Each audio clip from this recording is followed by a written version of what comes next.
Hello friends, स्वागत है आपका हमारे यूट्यूब चैनल एग्जाम डोज पे। मैं प्रवीण कुमार आपका स्वागत करता हूं। तो हमने लास्ट वीडियोज़ में देखा था, हम भारतीय राष्ट्रपति पढ़ रहे थे, इंडियन प्रेसिडेंट। और प्रेसिडेंट के बारे में हमने इसके जो बेसिक आर्टिकल्स थे, आर्टिकल 52 से लेकर 62 तक जो इसकी बेसिक बातें थी, तो वो हमने इसकी लास्ट वीडियो में देखी थी। अगर हम बात करें तो लास्ट वीडियो में हमने देखा था एग्जीक्यूटिव पावर्स। हम प्रेसिडेंट की पावर्स की भी बात कर रहे थे, जिनमें हमने इसकी जो एग्जीक्यूटिव पावर्स हैं वो देखी थी, और साथ में क्या देखे थे, जो इसके स्पेशल प्रिविलेजेस हैं, राष्ट्रपति को कुछ विशेषाधिकार दिए गए अनुच्छेद 361 के माध्यम से हमने उनको जाना था। तो जो इनकी पावर्स हैं प्रेसिडेंट की, इनसे बहुत सारे ऑब्जेक्टिव्स अलग अलग एग्ज़ाम में बनते हैं। तो हम इन कुछ बिंदुओं के माध्यम से इनकी जो परिस्थितियां हैं और जो इनको पावर्स दी गई हैं, किन परिस्थितियों में किन पावर्स का यूज़ करते हैं, तो ऐसे बहुत सारे ऑब्जेक्टिव अलग अलग एग्ज़ाम में बनते हैं। तो हम इनको पढ़ेंगे और इनको डिटेल में देखेंगे, ताकि एक भी प्रश्न आपका किसी भी एग्ज़ाम में ना छूटे। तो चलिए बात करते हैं राष्ट्रपति की शक्तियों की। तो राष्ट्रपति की शक्तियों में आज हम बात करेंगे न्यायिक शक्तियों की, और साथ में बात करेंगे आपातकालीन शक्तियों की। तो अगर बात की जाए न्यायिक शक्तियों की, तो राष्ट्रपति को क्या है, कुछ न्यायिक शक्तियाँ भी प्राप्त हैं। जिस तरह से एग्जीक्यूटिव पावर्स, कार्यपालिका शक्तियाँ प्राप्त थीं, उसी हिसाब से राष्ट्रपति को कुछ न्यायिक शक्तियाँ प्राप्त हैं। तो अगर बात की जाए न्यायिक शक्तियों की, तो राष्ट्रपति को कुछ न्यायिक शक्तियाँ प्रदान की गई हैं, जो भारतीय संविधान का अनुच्छेद 72 है। तो भारतीय संविधान का अनुच्छेद 72 कहता है कि राष्ट्रपति को क्षमादान की शक्ति है। तो राष्ट्रपति को क्षमादान की शक्ति है, या फिर राष्ट्रपति कुछ मामलों में क्या कर सकता है, किसी भी दंड आदेश को मतलब दंड का जो आदेश मिला है उसको क्या कर सकता है, या तो लघुकरण कर सकता है, मतलब दंड आदेश को कम कर सकता है, उसको निलंबित कर सकता है, परिहार कर सकता है, और क्या है उनमें, या फिर चाहे तो पूरी तरह से समाप्त कर सकता है, या तो क्षमा कर सकता है। अर्थात भारतीय संविधान का अनुच्छेद 72, तो अनुच्छेद 72 में यही बताया गया है कि राष्ट्रपति को क्या है, क्षमादान की शक्ति है, और क्या है, कुछ मामलों में और अन्य दंडों में क्या निलंबन कर सकता है, परिहार कर सकता है, या फिर उनका लघुकरण कर सकता है, अर्थात कम कर सकता है। तो अगर हम बात करें कि राष्ट्रपति किन किन मामलों में अपने ये न्यायपालिका शक्ति का, मतलब न्यायपालिका शक्ति, सिंपल सी बात है कि न्याय दिलाने की बात हो रही है, न्याय दिलाने की बात हो रही है। तो न्यायपालिका शक्ति का जो है राष्ट्रपति, अर्थात क्षमादान की शक्ति का राष्ट्रपति किन किन मामलों में प्रयोग कर सकता है। तो हमने जब राष्ट्रपति पढ़ रहे थे तो हमने पढ़ा था भारतीय संविधान का अनुच्छेद 53, और जिसमें क्या था कि राष्ट्रपति क्या है, 53 का 2 कहता है कि राष्ट्रपति क्या है, सुप्रीम कमांडर है किसका, संघ के सुरक्षा बलों का। तो जब संघ के सुरक्षा बलों का सुप्रीम कमांडर है, अर्थात क्या है, जो फोर्सेज हैं उनका सुप्रीम कमांडर है, तो अगर कोई ऐसा दंडादेश, अर्थात कोर्ट मार्शल, क्योंकि जो सेना न्यायालय द्वारा दिया जाता है वो कोर्ट मार्शल दिया जाता है और कोर्ट मार्शल कर दिया जाता है। तो अगर कोर्ट मार्शल की बात करें, तो जब सेना न्यायालय द्वारा किसी को दंड दिया जाता है या फिर उसका कोर्ट मार्शल कर दिया जाता है, तो उस मामले में राष्ट्रपति को क्षमादान की शक्ति प्रदान है। तो राष्ट्रपति को इसको याद रखना बहुत ही आसान है, क्योंकि राष्ट्रपति क्या होता है, सुप्रीम कमांडर होता है किसका, संघ के सुरक्षा बलों का। तो अगर ऐसे संघ के सुरक्षा बलों का हेड है, तो अगर कोई दंड उस न्यायालय द्वारा दिया गया है, सेना न्यायालय द्वारा दिया गया है, तो उसमें राष्ट्रपति को क्या है, शक्ति है किसकी, दंड को क्षमा करने की। तो पहला हमने पढ़ा, सेना न्यायालय द्वारा दंड अगर दिया गया है तो राष्ट्रपति को उसको क्षमादान की शक्ति प्राप्त है। अगर बात की जाए, क्योंकि राष्ट्रपति क्या है, अनुच्छेद 53 ही राष्ट्रपति का यह बताता है कि राष्ट्रपति क्या है, संघ की कार्यपालिका जो शक्ति है वो राष्ट्रपति में निहित होगी। अनुच्छेद 53 कहता है कि जो संघ की कार्यपालिका शक्ति है वह राष्ट्रपति में निहित होगी। अर्थात क्या है, राष्ट्रपति क्या है, हेड ऑफ द स्टेट है, मतलब सर्वे सर्वा है संघ का। तो अगर कोई दंड उन मामलों में दिया गया है, अगर कोई दंड क्या है, केंद्र के मामलों में दिया गया है, मतलब अर्थात क्या है, वह विषय जो केंद्र सरकार के अंदर आते हैं, या फिर जो केंद्र के मामले हैं, अगर उनके बेस पर अगर किसी व्यक्ति को दंड दिया गया है, तो उन सभी मामले में राष्ट्रपति को क्या है, दंड को क्षमा करने की, उनका लघुकरण करने की, परिहार करने की या निलंबन करने की शक्ति राष्ट्रपति महोदय को प्राप्त है। तो सबसे पहले देखा हमने क्या, सबसे पहला देखा सेना न्यायालय द्वारा दंड, अर्थात कोर्ट मार्शल, और दूसरा पढ़ा हमने क्या है, केंद्र के मामलों में। अगर बात की जाए तीसरे की, तो अगर तीसरे की बात की जाए तो तीसरा किस मामले में राष्ट्रपति को क्या क्षमादान की शक्ति है, तो तीसरा वह है कि हर वह दंड आदेश जिसमें क्या है, मृत्यु दंड दिया गया हो। अगर किसी को मृत्यु दंड दिया जाता है और वह क्या है, राष्ट्रपति जी से विनती करता है या फिर अपनी अर्जी पेश करता है कि मुझे क्या है, मृत्युदंड दिया गया है और यह गलत दिया गया है, या तो गलत दिया गया हो या राष्ट्रपति को यह लगे कि इसको दंड क्या है, गलत तरीके से दिया गया है, इसके साथ न्याय नहीं हुआ है, तो उस मामले में क्या है, राष्ट्रपति को क्षमादान की शक्ति प्राप्त है। तो राष्ट्रपति को क्षमादान की शक्ति सबसे पहले कोर्ट मार्शल सेना न्यायालय द्वारा, फिर केंद्र के मामलों में, और तीसरा क्या है, मृत्यु दंडादेश के सभी मामलों में। लेकिन इसमें भी एक वाद आता है, इसमें भी एक बारीकी से अगर इसको समझें तो क्षमादान की शक्ति का प्रयोग क्या राष्ट्रपति स्वयं अपने स्वविवेक से करता है? क्या राष्ट्रपति सिर्फ अपनी ही पावर यूज करके क्षमादान की शक्ति का प्रयोग करता है? नहीं, इसमें भी क्या है, मंत्रिपरिषद की सलाह के अकॉर्डिंग ही क्या करता है, राष्ट्रपति क्षमादान की शक्ति का प्रयोग करता है। और इसमें और डीप में थोड़ा देखें इसको, तो इसमें यह भी है कि अगर अनुच्छेद 72 के बेस पे, अर्थात इन तीन मामलों में अर्थात सेना न्यायालय या फिर केंद्र मामले या मृत्युदंड, अगर इन तीन मामलों के अलावा, इन तीन मामलों से विसंगत अगर किसी प्रकार के क्षमादान में अगर राष्ट्रपति क्या कर रहा है, क्षमादान की शक्ति का प्रयोग कर रहा है, तो क्या है भैया, जो उच्चतम न्यायालय है, माननीय उच्चतम न्यायालय सुप्रीम कोर्ट को यह अधिकार है कि वह इसकी जांच कर सके। मतलब क्या है, हस्तक्षेप करने का भी अधिकार सुप्रीम कोर्ट को है। अगर क्या है, अनुच्छेद 72 से विसंगत किसी भी मामले में राष्ट्रपति क्या कर रहा है, क्षमादान की शक्ति का प्रयोग कर रहा है। तो सबसे पहले देखा, क्षमादान की शक्ति है, लेकिन वो भी किसकी सलाह पर होती है? मंत्रिपरिषद की लिखित सलाह पर होती है। अर्थात मंत्रिपरिषद की सलाह के अकॉर्डिंग ही क्षमादान की शक्ति का भी राष्ट्रपति महोदय प्रयोग करते हैं, और साथ में न्यायालय चाहे तो हस्तक्षेप कर सकता है अगर अनुच्छेद 72 से विसंगत कोई भी मामला हो। अगर बात की जाए कि राष्ट्रपति को क्षमादान की शक्तियां प्रदान क्यों करी गई हैं, अगर क्षमादान की शक्तियों की बात की जाए कि राष्ट्रपति को क्यों प्रदान की गई हैं, तो राष्ट्रपति को क्षमादान की शक्तियां इसलिए प्रदान की गई हैं क्योंकि जो हमारे यहाँ न्यायपालिका का जो स्तर है वह देखते हैं तो हम सबॉर्डिनेट कोर्ट्स हैं, मतलब नीचे, देन हाई कोर्ट आता है, देन क्या आता है, सुप्रीम कोर्ट आता है। मतलब सुप्रीम कोर्ट क्या है, सुप्रीम है उसमें सभी न्यायालय के मामलों में। तो अगर ऐसा होता है कि अगर कहीं भी बाई मिस्टेक क्या है, न्याय में कहीं त्रुटि हो गई हो या फिर क्या है, गलती हो गई हो, तो उस गलती को दूर करने के लिए एक राष्ट्रपति के पास क्या दी गई है, क्षमादान की शक्ति दी गई है। अर्थात क्या है, जो न्याय का सिद्धांत है देश में, तो उसमें क्या है, उसमें कमी ना आए और न्याय पूरी तरह से लोगों को मिले। अगर जो न्यायालय हैं उनसे भी कहीं भूल हो जाती है और किसी व्यक्ति को लगता है कि नहीं यह गलत हुआ है, तो लास्ट में क्या है, राष्ट्रपति महोदय के पास क्या है, एक पावर दी गई कि आप हमारी न्यायिक त्रुटियों को दूर करने के लिए क्या है, आपको क्षमादान की शक्ति प्रदान की जाती है। तो अगर बात की जाए क्षमादान की शक्ति राष्ट्रपति को क्यों, तो वह न्यायिक त्रुटियों को दूर करने के लिए प्रदान की गई है। तो हमने न्यायपालिका शक्ति देखी राष्ट्रपति की। अब बात करें राष्ट्रपति की आपातकालीन शक्तियों की, emergency powers of the president. तो अगर इमरजेंसी पावर को देखें तो भारतीय संविधान का अनुच्छेद 352 से लेके भारतीय संविधान का अनुच्छेद 360 तक क्या है, इमरजेंसीज दी गई हैं, अर्थात आपातकालीन शक्तियाँ दी गई हैं 352 से लेके 360 तक की। और इसमें भाग 18 भारतीय संविधान का राष्ट्रीय आपात और राज्यों में संवैधानिक तंत्र की विफलता और साथ में फाइनेंशियल इमरजेंसी के साथ डील करता है। तो भाग 18 में यह आपातकालीन शक्तियाँ दी गई हैं। अगर बात की जाए कि यह आपातकालीन शक्तियाँ कहाँ से ली गई, इनका सोर्स क्या है, भारतीय संविधान में इनका सोर्स क्या है, तो एक्चुअली अगर इसकी हम बैकग्राउंड देखें तो ये बात उस समय की है जब सेकेंड वर्ल्ड वार चल रहा था। और इसमें क्या है, जर्मनी की जो नाजी सेना है, जर्मनी की नाजी सेना द्वितीय विश्व युद्ध लड़ रही थी। तो जब द्वितीय विश्व युद्ध लड़ रही थी और तो उस समय पर क्या होता है, जर्मनी में क्या लाया जाता है, आपातकालीन सिद्धांतों को लाया जाता है। तो बाद में यही भारतीय संविधान में आपातकालीन जो सिद्धांत हैं उनका स्रोत बना, अर्थात सोर्स बना।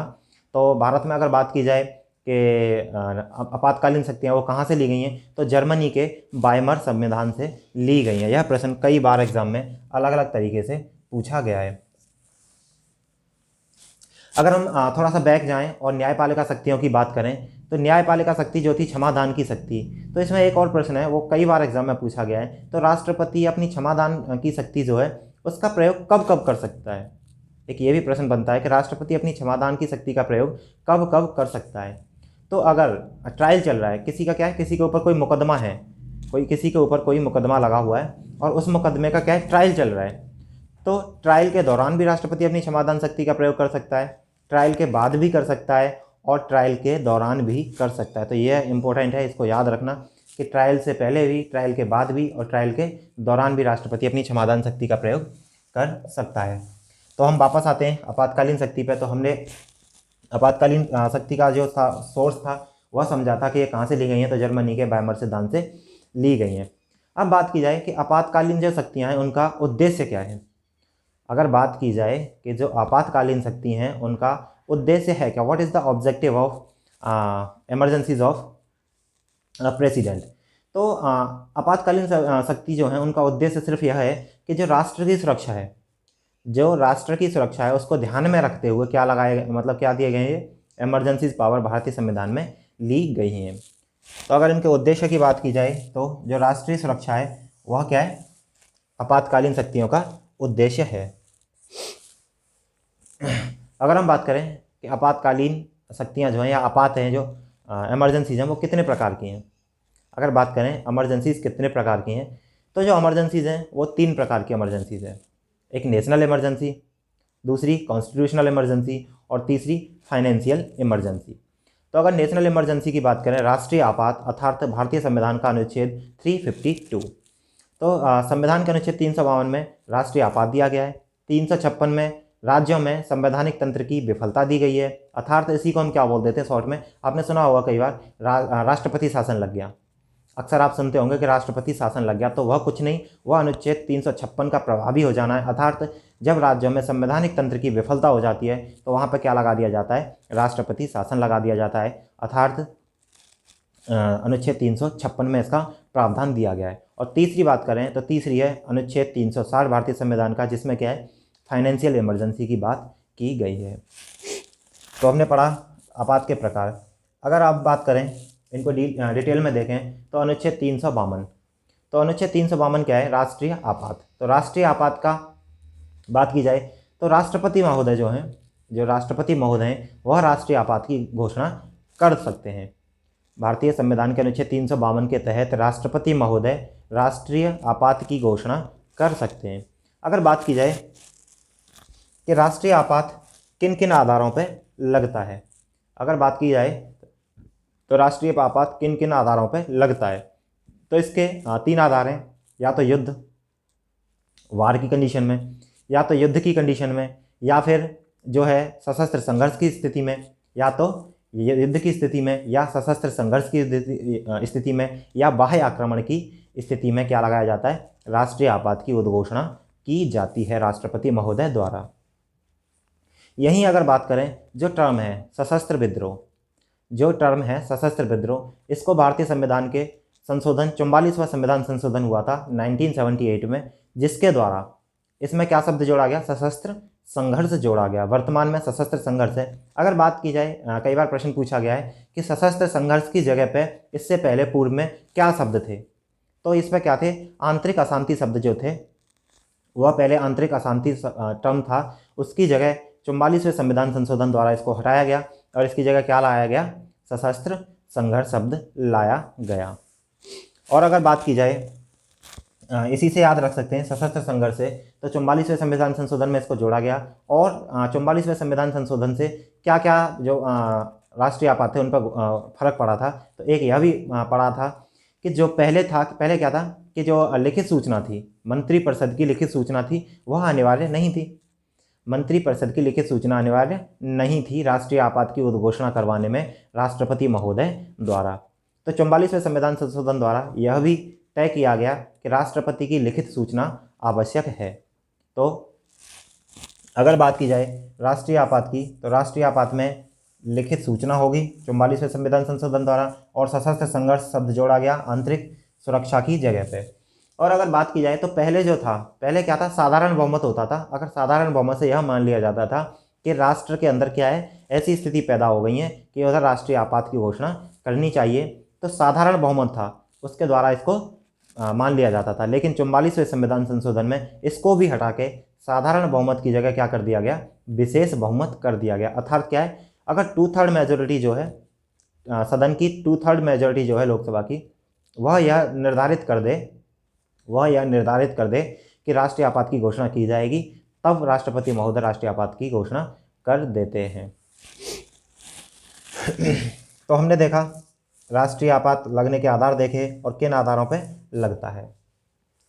अगर हम बात करें कि राष्ट्रीय आपात की समयावधि क्या होगी, तो राष्ट्रीय आपात की समयावधि के लिए बात की जाए, टाइम पीरियड के लिए बात की जाए, तो जब राष्ट्रपति महोदय उद्घोषणा करते हैं, यहाँ थोड़ा सा मतलब समझने की जरूरत है। अगर राष्ट्रपति जी ने सिर्फ उद्घोषणा कर दी राष्ट्रीय आपात की, तो वह उद्घोषणा 1 माह तक चलती है।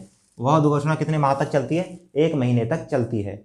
तो राष्ट्रपति की सिर्फ उद्घोषणा 1 महीने तक, और अगर संसद क्या कर दे, रिटन में, मंत्रिपरिषद अगर लिखित में दे दे, अगर संसद लिखित में प्रस्ताव पास कर दे, तो वह क्या होता है, फिर 6 माह तक 6 माह तक क्या किया जाता है, नेशनल इमरजेंसी लागू हो जाती है।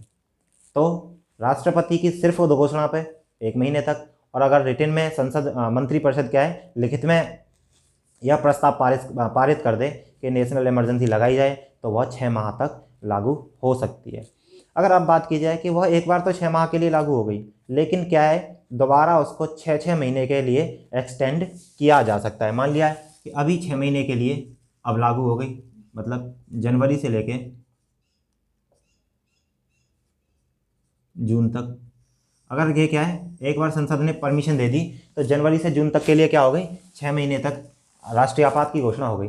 प्लस फिर दोबारा से 6 महीने के लिए बढ़ाया जा सकता है, फिर 6 महीने के लिए बढ़ाया जा सकता है, फिर 6 महीने के लिए बढ़ाया जा सकता है, और फिर 6 महीने के लिए बढ़ाया जा सकता है। और इसका क्या है, मैक्सिमम कितने भी टाइम के लिए, मैक्सिमम 6 महीने के लिए एक्सटेंड कराते रहेंगे, और मैक्सिमम कितने भी टाइम के लिए क्या लग सकती है, नेशनल इमरजेंसी लग सकती है।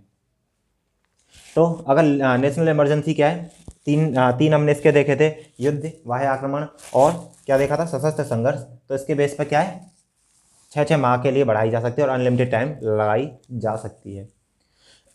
अगर बात की जाए कि भैया नेशनल इमरजेंसी लग तो गई, अब इसको हटाया कैसे जाए, नेशनल इमरजेंसी को वापस कैसे लिया जाए। तो अगर हम वापस की बात करें, तो नेशनल इमरजेंसी को वापस लेने का सीधा सा प्रावधान है कि अगर लोकसभा के 1/10 सदस्य, लोकसभा के 1/10 सदस्य यह प्रस्ताव पारित कर दें, लोकसभा के 1/10 मतलब 1/10 जो मेंबर्स हैं, वह यह प्रस्ताव पारित कर दें कि अब क्या है, नेशनल इमरजेंसी का उद्घोषणा जो थी उसका वापस ले लिया जाए, तो राष्ट्रपति महोदय द्वारा क्या किया जाता है, इस चीज़ को वापस ले लिया जाता है। तो इसमें होता क्या है, जब 1/10 सदस्य लोकसभा के क्या है यह प्रस्ताव लाते हैं कि अब नेशनल इमरजेंसी को हटाया जाए, तो जो लोकसभा स्पीकर हैं, अर्थात लोकसभा जो अध्यक्ष हैं, वह एक मीटिंग बुलाते हैं, और एक मीटिंग बुला के क्या करते हैं, इस प्रस्ताव पे बात होती है, और 1/10 सदस्य अगर 14 दिन के भीतर इस प्रस्ताव की लोकसभा के अध्यक्ष जो है मीटिंग बुलाते हैं, और अगर वह यह मंजूरी दे दें कि अब क्या है, नेशनल इमरजेंसी को हटा दिया जाए, तो क्या कर दिया जाता है, राष्ट्रपति की उद्घोषणा द्वारा ही नेशनल इमरजेंसी हट जाती है। अगर बात करें कि नेशनल इमरजेंसी में क्या है, लोकसभा पे क्या फ़र्क पड़ता है, नेशनल इमरजेंसी में लोकसभा पे क्या फ़र्क पड़ता है, तो लोकसभा का कार्यकाल क्या है, 1 साल के लिए बढ़ाया जा सकता है। तो लोकसभा का कार्यकाल नेशनल इमरजेंसी के दौरान 1 साल के लिए बढ़ाया जा सकता है। तो जब इंदिरा गांधी ने 1975 में क्या किया था, नेशनल इमरजेंसी लगाई थी, और वो भी क्या किस बेस पे लगाई थी, आंतरिक अशांति के आधार पर। तो 1 साल के लिए लोकसभा का कार्यकाल बढ़ा दिया गया था। तो लोकसभा के कार्यकाल कितने साल के लिए बढ़ा दिया जाता है, 1 साल में, मतलब नेशनल इमरजेंसी के लिए। तो नेशनल इमरजेंसी में लोकसभा का कार्यकाल 1 साल के लिए बढ़ा दिया जाता है। अगर बात करें विधायी शक्तियों की, तो नेशनल इमरजेंसी के दौरान विधायी शक्तियों पर क्या प्रभाव पड़ता है, क्योंकि आपको पता है जो संघ सूची है, राज्य सूची और संवर्ती सूची है, उन पर अलग अलग कानून बनाने के अधिकार हैं। जैसे संघ सूची पे सेंट्रल गवर्नमेंट कानून बनाती है, और जो राज्य सूची है उस पर राज्य की सरकार बनाती है, और संवर्ती सूची पे क्या है, जो कंकरेंट लिस्ट है, उस पर दोनों सरकारें कानून बना सकती हैं। तो यहीं पर क्या है, अगर नेशनल इमरजेंसी हो, तो जो राज्य सरकार के विषय हैं, जो स्टेट लिस्ट के विषय हैं, उन पर भी कानून बनाने का अधिकार किसको प्राप्त हो जाता है, तो भैया वो केंद्र की सरकार को कानून बनाने का अधिकार प्राप्त हो जाता है, अर्थात संसद उन पर कानून बना सकती है। तो यह भारतीय संविधान के अनुच्छेद 250 में इसका वर्णन है। भारतीय संविधान के अनुच्छेद 250 में इसका वर्णन है कि नेशनल इमरजेंसी के टाइम पे क्या है, केंद्र सरकार राज्य सरकार के विषयों पर कानून बना सकती है। अगर बात की जाए कि भारत में अब तक नेशनल इमरजेंसी जो है कितनी बार लगी है, तो भारत में अभी तक नेशनल इमरजेंसी 3 बार लगी है। सबसे पहले 1962 में, इसमें क्या था, इंडिया और चाइना का वार हुआ था। सबसे पहले 1962 में इंडिया चाइना वार अर्थात बाह्य आक्रमण, मतलब बाह्य आक्रमण के बेस पर क्या लगाई गई थी, नेशनल इमरजेंसी। तो सबसे पहले 1962 बाह्य आक्रमण, देन क्या था 1971, देन 1971 इस बार क्या था, भारत और पाकिस्तान का युद्ध। तो ये भी क्या था, बाह्य आक्रमण था, मतलब बाहरी आक्रमण था। तो सबसे पहले 1962 India China war, then 71 Bharat Pakistan का युद्ध, और तीसरी बार बात की जाए तो 1975। तो 1975 में क्या था, आंतरिक अशांति के बेस पर क्या लगाया गया था, नेशनल इमरजेंसी लगाई गई थी। तो यह इंदिरा गांधी की सरकार थी इस समय पे, और इस समय पे क्या था, 1975 में क्या लगाई गई थी, आंतरिक अशांति के बेस पे क्या लगाया गया था, नेशनल इमरजेंसी लगाई गई थी, जिसमें आंतरिक अशांति शब्द को बाद में 44वें संविधान संशोधन द्वारा क्या कर दिया गया, सशस्त्र विद्रोह के बेस पे लगाया जाने लगा और रिटन परमिशन भी कर दी गई थी। तो इसी में जो नेशनल इमरजेंसी लगाई थी 1975 में, इसी समय इंदिरा गांधी की सरकार द्वारा मीसा एक्ट भी लाया गया था। थोड़ा सा अगर यहाँ पे हम समझें कि जो नेशनल इमरजेंसी है, तो नेशनल इमरजेंसी के दौरान जो हमारे मौलिक अधिकार होते हैं, फंडामेंटल राइट्स होते हैं, उन पर क्या प्रभाव पड़ता है। तो अगर मौलिक अधिकारों की बात करी जाए तो हमारे जो फंडामेंटल राइट्स होते हैं, तो उन पर क्या प्रभाव पड़ता है नेशनल इमरजेंसी के दौरान। तो अगर नेशनल इमरजेंसी लगाई जा रही है, तो नेशनल इमरजेंसी लागू होते ही अनुच्छेद 359 क्या है, प्रभावी हो जाता है। अगर 352 के आधार पर राष्ट्रीय आपात की घोषणा की जाती है, तो अनुच्छेद 359 के तहत क्या हो जाता है, 359 स्वतः प्रभावी हो जाता है। और इसको प्रभावी होते ही क्या होता है कि भारतीय संविधान का अनुच्छेद 20 और 21, मतलब जो मौलिक अधिकार हैं, मौलिक अधिकारों में अनुच्छेद 20 और अनुच्छेद 21 को छोड़कर, अनुच्छेद 20 और 21 को छोड़कर क्या है, बाकी मौलिक अधिकारों का क्या कर दिया जाता है, निलंबन कर दिया जाता है, निलंबन कर दिया जाता है। लेकिन अनुच्छेद 19 जो है उसको हटाने के लिए क्या है, राष्ट्रपति उसको रिटन में देता है, अगर नेशनल इमरजेंसी 359 के बेस पर लगी हो तो। अगर बात की जाए कि जब नेशनल इमरजेंसी युद्ध या बाह्य आक्रमण के बेस पर लगी हो, अगर नेशनल इमरजेंसी क्या है 352 युद्ध या बाह्य आक्रमण के बेस पर लगी हो, तो भारतीय संविधान का अनुच्छेद 358 स्वतः लागू हो जाता है। और यह लागू होते ही, तो जब बाह्य आक्रमण या फिर युद्ध के बेस पे है, तो अनुच्छेद 19 स्वतः निष्प्रभावी हो जाता है।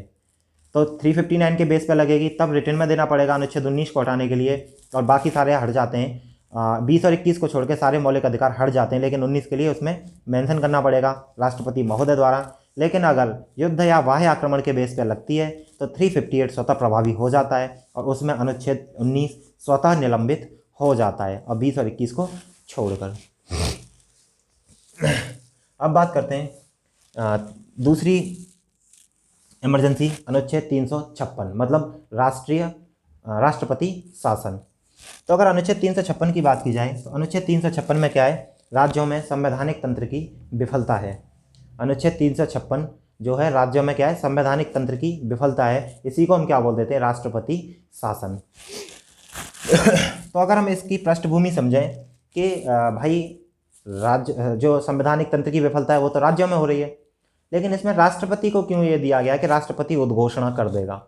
तो एक्चुअली होता क्या है कि जो भारतीय, इसका पृष्ठभूमि अगर हम समझें, तो अनुच्छेद 355 जो है, क्योंकि 356 में क्या लग रही है, 356 के तहत क्या लग रही है, संवैधानिक आपात की घोषणा हो रही है। तो इससे जस्ट पहले एक अनुच्छेद 355, तो अनुच्छेद 355 जो है उसमें यह दिया गया है कि यह केंद्र का कर्तव्य होगा, मतलब संघ का यह कर्तव्य होगा कि वह राज्यों में क्या है, संवैधानिक तंत्र को क्या है, सुचारू रूप से चल रहा है या नहीं चल रहा, उसकी जिम्मेदारी या देख रेख करने का काम किसका होगा, संघ का काम होगा।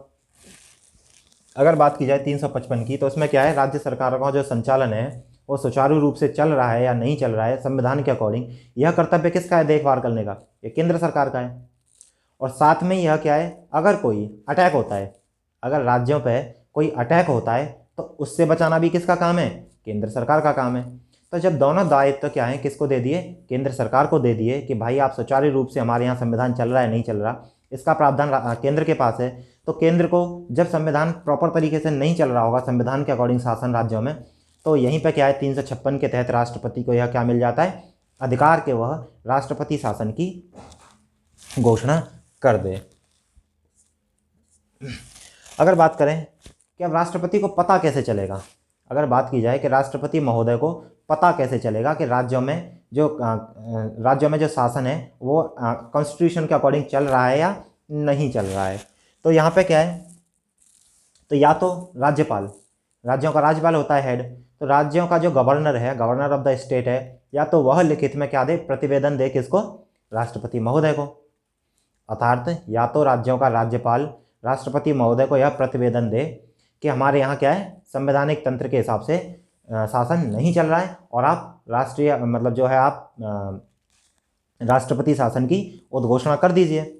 या फिर क्या है, राष्ट्रपति को स्वतः आभास हो जाए, राष्ट्रपति को स्वतः आभास हो जाए। तो अब राष्ट्रपति को स्वतः आभास कैसे हो जाएगा? भगवान तो है नहीं जो भाई बैठे बैठे लगा दिए 3-5 गुणा कर दिए।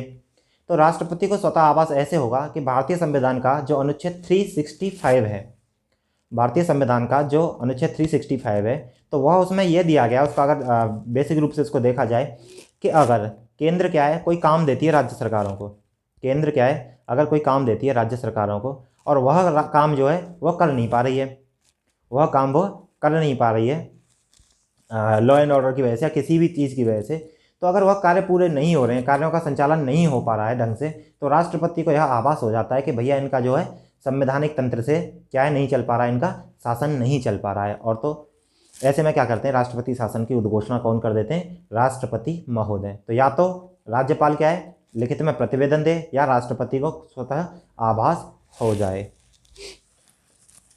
अगर बात करें कि राष्ट्रपति शासन की, तो राष्ट्रपति शासन की समयावधि कितनी होगी? तो सेम वही है, लेकिन यहाँ पे क्या है, जैसे वहाँ पे क्या था, अगर उद्घोषणा राष्ट्रपति जब कर रहा था तो वह 1 महीने के लिए वैलिड थी, लेकिन राष्ट्रपति शासन में यह उद्घोषणा कितने महीने के लिए? 2 माह के लिए वैलिड रहती है। लेकिन जब एक बार राष्ट्रपति शासन लगा दिया जाता है, संसद द्वारा फिर मंजूरी दे दी जाती है, तो वह कितने दिन तक लागू रहता है? 6 महीने तक लागू हो जाता है। तो 6 महीने तक लागू हो जाता है। अगर हम मैक्सिमम की बात करें, जिस प्रकार से नेशनल इमरजेंसी में उसकी मैक्सिमम लिमिट कोई नहीं थी, उसको 6-6 महीने के लिए बढ़ाया जा सकता था, इसी प्रकार अगर अनुच्छेद 356 के तहत देखेंगे, मतलब राष्ट्रपति शासन की बात करें, तो वह मैक्सिमम 3 साल के लिए लगाया जा सकता है। तो मैक्सिमम 3 साल और 6-6 महीने के हिसाब से लगता है, तो मैक्सिमम 3 साल। लेकिन यहाँ पे क्या है, एक एक्सेप्शन है, और वह एक्सेप्शन कौन है? पंजाब राज्य, मतलब पंजाब स्टेट है, जिसमें क्या है मैक्सिमम 5 साल के लिए लगाया जा सकता है। तो इसको भी याद रखेंगे, बस एक पंजाब जो है वह क्या है, एक एक्सेप्शन है, पंजाब में 5 साल के लिए लगाया जाता है। अगर हम बात करें कि सर्वाधिक बार, सबसे ज़्यादा बार राष्ट्रपति शासन जो है, या अर्थात अनुच्छेद 356 किस राज्य में लगा है, तो वह आपका मणिपुर है। और सबसे पहले की बात की जाए, सबसे पहले कहाँ लगाया गया था, तो वह पंजाब ही था। अगर बात की जाए सर्वाधिक बार, तो मणिपुर में सर्वाधिक बार राष्ट्रपति शासन लगा है। अब बात करते हैं तीसरा आपात, वह है अनुच्छेद 360 वित्तीय आपात, अर्थात फाइनेंशियल इमरजेंसी। तो फाइनेंशियल इमरजेंसी में यह है कि जब क्या है, राष्ट्रपति महोदय को यह आभास हो कि जो हमारे यहाँ का इकोनॉमी है वह बेहतर ढंग से नहीं चल पा रही है और इकोनॉमिकल क्राइसिस हो रहे हैं, तो उस समय पर क्या है, राष्ट्रपति महोदय किसकी घोषणा कर सकते हैं? वित्तीय आपात की घोषणा कर सकते हैं, फाइनेंशियल इमरजेंसीज की घोषणा कर सकते हैं। तो फाइनेंशियल इमरजेंसीज में क्या है, अगर फाइनेंशियल इमरजेंसी की घोषणा कर दी गई तो क्या है, सरकार जो है वह क्या कर सकती है, जो वेतन है, सैलरीज हैं, उनमें भी कटौती कर सकती है। मतलब कि जो कर्मचारी हैं, चाहे वो केंद्र के हों या फिर राज्यों के हों, उनके वेतनों में भी क्या कर सकती है, कटौती कर सकती है। अगर बात की जाए कि जो अनुच्छेद 360 है, अर्थात फाइनेंशियल इमरजेंसी, तो भारत में अभी तक एक भी बार फाइनेंशियल इमरजेंसी नहीं लगी है। तो फाइनेंशियल इमरजेंसी अभी तक एक भी बार नहीं लगी है। तो हमने ये राष्ट्रपति की कुछ शक्तियाँ देखी, न्यायिक शक्तियाँ देखी, आपातकालीन शक्तियाँ देखी। आपातकालीन शक्तियों में तीनों प्रकार की हमने शक्तियाँ देखी। तो उम्मीद करता हूँ आपको ये चीज़ें समझ में आई होंगी। और इनसे अगर आप यह पढ़ने के बाद आप एक बार ऑब्जेक्टिव बना के देखना, एक भी आपका ऑब्जेक्टिव इनसे नहीं छूटेगा। तो इसके बाद हम राष्ट्रपति के कुछ महत्वपूर्ण चीज़ें हैं, कुछ पॉइंट हैं या फैक्ट्स हैं, उनको एक वीडियो में देखेंगे। देन उसके बाद उपराष्ट्रपति शुरू करेंगे। Thank you so much.